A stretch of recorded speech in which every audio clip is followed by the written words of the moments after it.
আজ আমার এই চোখের নিচে কালিগুলো দেখতেছো না? এগুলো আমার সুখের কালি, দুঃখের কালি না। এগুলো আমার শান্তির কালি, কষ্টের কালি না।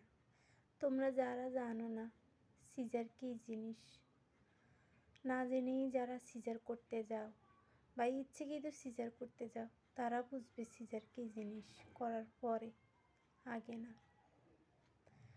আজকে আমি সিজার করে আমার জীবনের এমন দশা করেছি, জানো না, সিজার করলে অনেক খিদা পায়।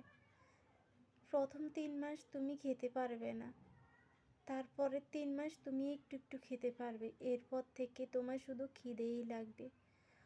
তোমার পেটের নাড়ি ভুঁড়ি সব ফুলে যাবে।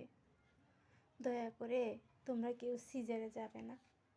আর এই সিজার তোমাকে এত যন্ত্রণা, এত কষ্ট দিবে, যা তুমি কখনো কল্পনায় করতে পারবে না। তোমরা কেউ সিজারে যাবে না। সিজার তোমার জীবনটাকে শেষ করে দিবে। তো তোমরা ইচ্ছে করে কেউ সিজারে যাবে না।